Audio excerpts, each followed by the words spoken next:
బెజవాడ కనకదుర్గమ్మకు ఆ పేరు ఎలా వచ్చింది? దసరా ఉత్సవాల్లో జగన్మాత రూపం మరింత శోభాయమానంగా ఎందుకు కనిపిస్తుంది? దుర్గమ్మకు అలంకరించే ఆభరణాల ప్రత్యేకతలేమిటి? అమ్మవారికి ఎన్ని రకాల నగలున్నాయి?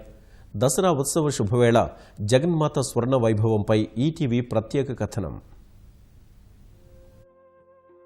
దసరా ఉత్సవాలకు ఇంద్రకీలాద్రి సర్వాంగ సుందరంగా సిద్ధమైంది. 9 రోజుల పాటు జరిగే ఉత్సవాల్లో అమ్మవారిని రోజుకో రూపంలో అలంకరించనున్నారు. భిన్న రూపాల్లో వివిధ అలంకారాలతో కొలువైన జగన్మాతను దర్శించుకునేందుకు భక్తులు భారీగా తరలివస్తారు. 9 రోజుల అలంకారాలకు తగ్గట్లుగా అమ్మవారికి బంగారు ఆభరణాలను ఆలయ అధికారులు సిద్ధం చేశారు. దసరాకు ముందుగా వాటిని ప్రత్యేకంగా ప్రదర్శించారు.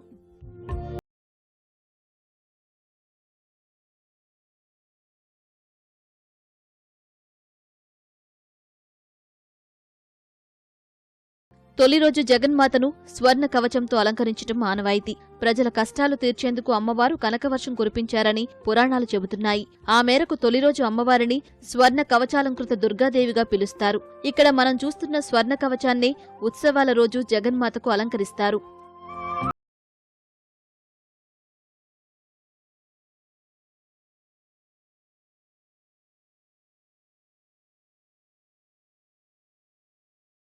వేల 2016లో రఘు అనే భక్తుడు స్వర్ణ కవచాన్ని బహూకరించారు. 2 ఏళ్లుగా ఈ కవచాన్నే దసరా ఉత్సవాల్లో జగన్మాత అలంకరణకు వినియోగిస్తున్నారు. ప్రతి నెల పౌర్ణమి రోజున ఈ కవచాన్నే దుర్గమ్మకు ధరింపజేసి భక్తులకు దర్శన భాగ్యం కల్పిస్తారు. తొలి రోజు అమ్మవారి రూపాన్ని చూస్తే దోషాలన్నీ పోతాయని పండితులు చెబుతున్నారు. రేపు స్వర్ణ కవచాలంకృతధారే అందరికీ దర్శనమిస్తుంది.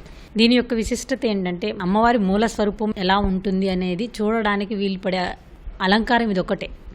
సో కాబట్టి వచ్చి అమ్మవారి మూల స్వరూపం ఎలా ఉంటుందని స్వర్ణ కవచంలో చూస్తే మీకు అందరికీ కూడా అమ్మవారి ఆశీస్సులు ఎక్కువగా ఉంటాయని అనుకుంటున్నాను. ఈ విలంబినామ సంవత్సరంలో ప్రారంభమయ్యేటువంటి మొట్టమొదటి అలంకారం అమ్మవారికి స్వర్ణ కవచాలంకృత దుర్గాదేవి.